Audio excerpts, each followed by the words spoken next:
Hi, and welcome. You're listening to the X22 Report. My name is Dave, and this is episode 852, and today's date is December 27th, 2015, and the title of the episode is The Current Economic Collapse News Brief. Let's get right into the economic collapse news. Now, this holiday season, we realize that the United States government central bankers are continually telling us that everything is absolutely fine. There's no problems. Retail is doing fantastic, but we are seeing many signs that retail has been completely crashing. And now we're getting indications that this retail holiday season is going to be a complete disaster, that some of the goals they've set are not going to be reached whatsoever. But we're also seeing, because they're suppressing the prices of oil and gas and they're pumping out as much as they possibly can to put a lot of pressure on Russia and to try to put money back in the people's pockets. Because you have to remember, the premiums on Obamacare are skyrocketing. Inflation is there, and people are losing jobs left and right and only getting part-time or can't find work at all. So they're suppressing the prices to continually keep this economy operating, and corporations are benefiting from all of this. But some are not. Because what we are seeing right now in the oil and gas sector, we are seeing a lot of bankruptcy. And they have reached quarterly levels last seen in the Great Recession. Lower oil prices have taken a significant financial toll on U.S. oil and gas producers.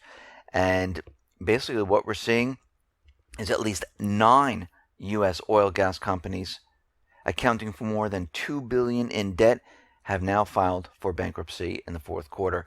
And they're predicting that come this 2016, we're going to see a lot more of these companies file for bankruptcy. Now, in real estate, we are seeing a complete decline of sales, a decline in prices, and a decline in mortgage applications and refinancing. We're seeing a drop of 3.2% in mortgage applications. We're seeing a drop in refinance applications of about 5%.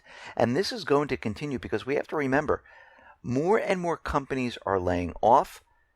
The energy sector are losing a lot of people because they are laying off. Companies are going bankrupt. Retail, after this holiday season, a lot of stores are going to be closing down. They're going to be letting go a lot of people. And this whole thing is going to be a complete disaster. And this affects everything. I mean, if we look at what's going on in the world right now, we understand that China is pushing their currency to be the next reserve currency. We're seeing they're making bilateral trades all over the place.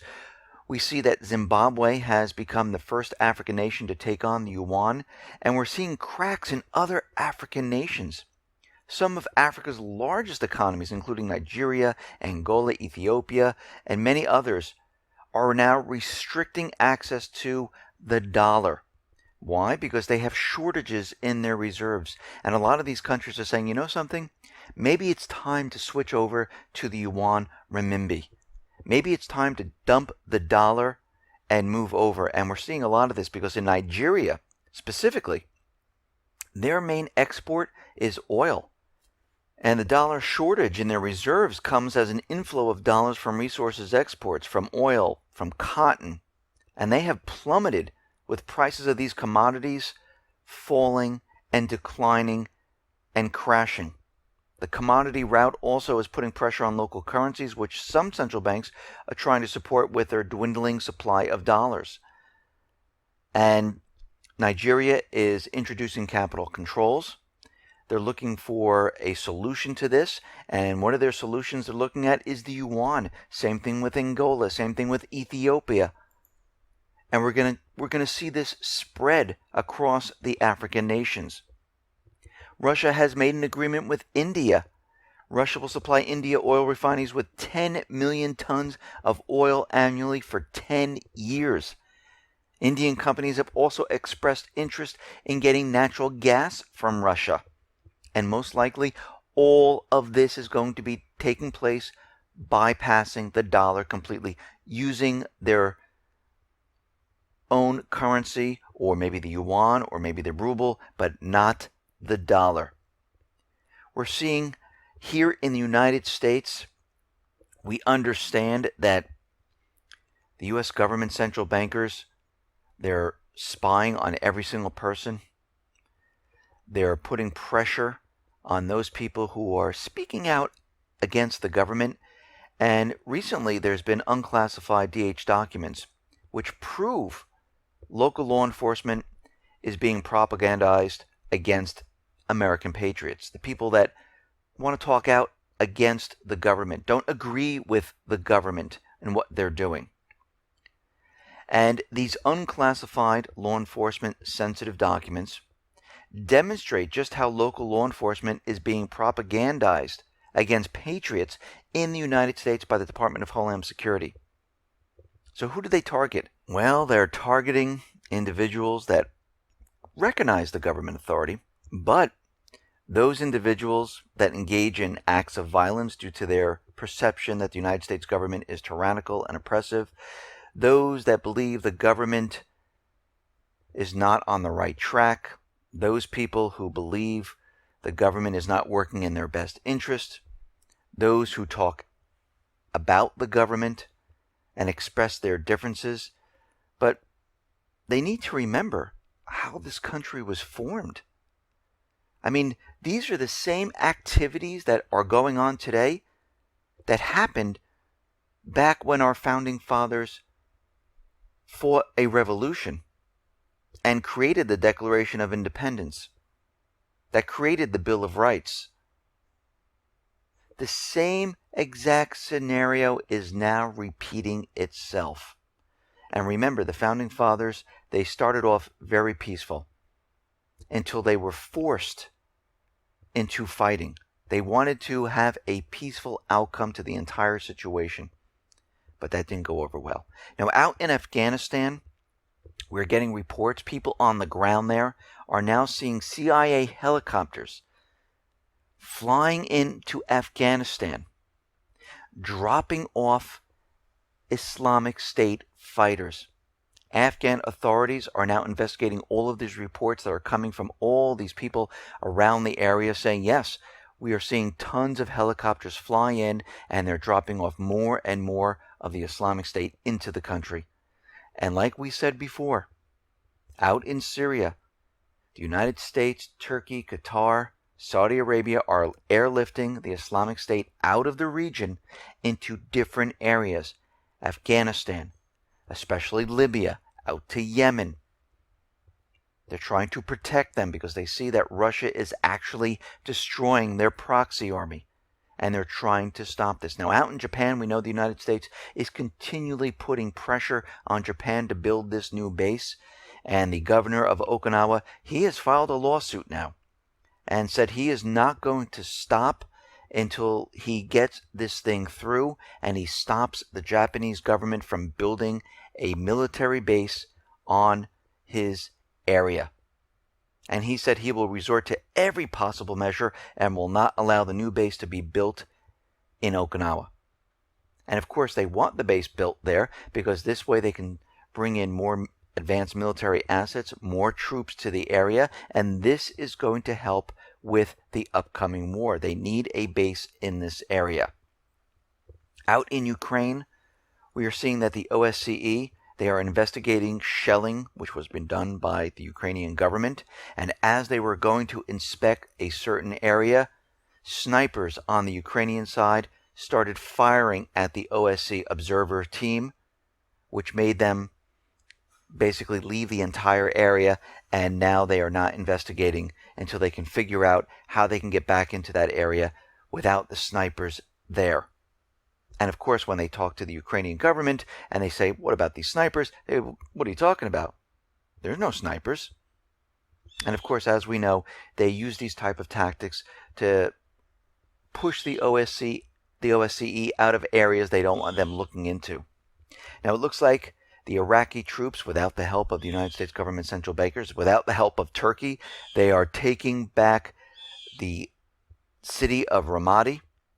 They're moving closer and closer. They're about 800 meters from the government complex, and they're moving in very, very quickly. They had airstrikes that came in. They detonated explosive devices that were set as booby traps, and they are moving closer and closer, and soon this whole area will be cleared out. Russia fighter jets have destroyed about 1,200 oil tankers.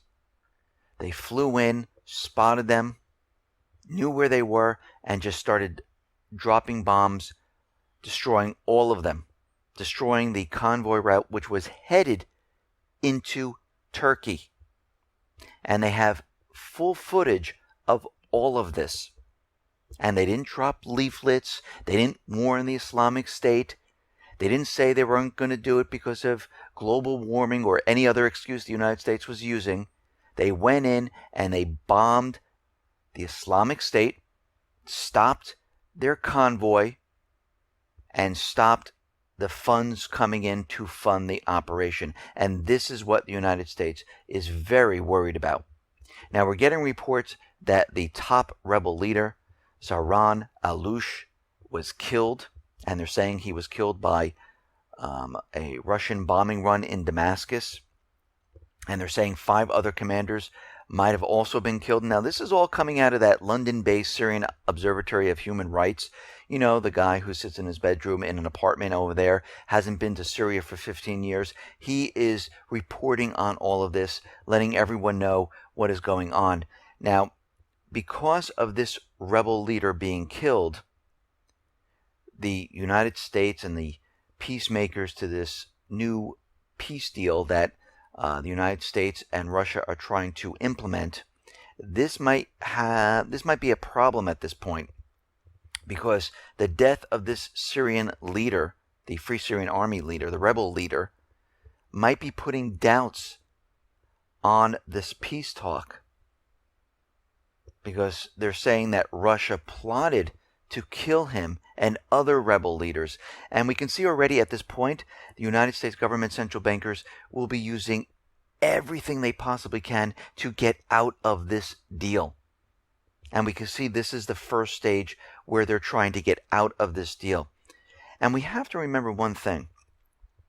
This rebel leader is not part of the Free Syrian Army. He's a paid mercenary. He's working with the terrorist groups. And all these reports coming in are alleged. We've seen this before from the United States, where they said, oh yes, we've killed the leader of the Islamic State. And then a couple months later, he's back and he's giving out messages once again. And they say, we killed him once again. And they keep doing this, thinking that we all forgot that they killed him. And we're seeing a lot of this. Now, we're getting a lot more false flag scare tactics by the United States government central bankers. And Baghdadi has released a new audio clip which saying that even though all these airstrikes are going on and they're destroying and we're losing ground, they have not weakened us whatsoever. Russia has not weakened us. Well, of course they have. You lost 14% of your territory and you're losing more and more every day. Pretty soon, in the next couple of months, they'll have no territory there. And remember, the United States, Turkey, Qatar, Saudi Arabia are airlifting a lot of the Islamic State out of Syria and bringing them to different locations. But they also made a threat against the United States and Israel, saying that we have not forgotten about Israel. And they went on to say, with the help of Allah, we're getting closer to you every day. The Israelis will soon see us in Palestine.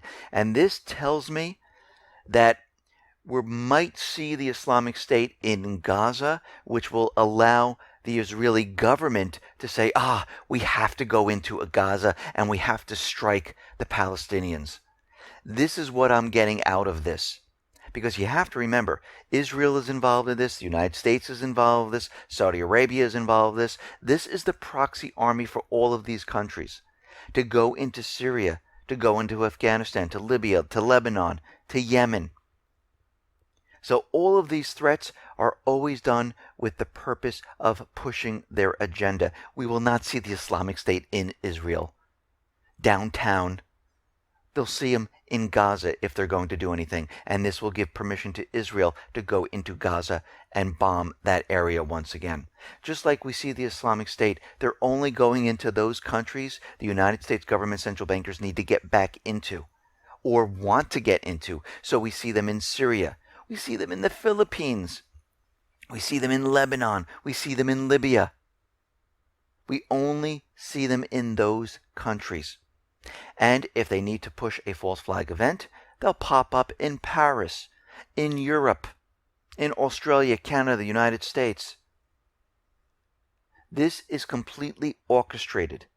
This is built up to put fear in every single person, so you will do what the government wants you to do.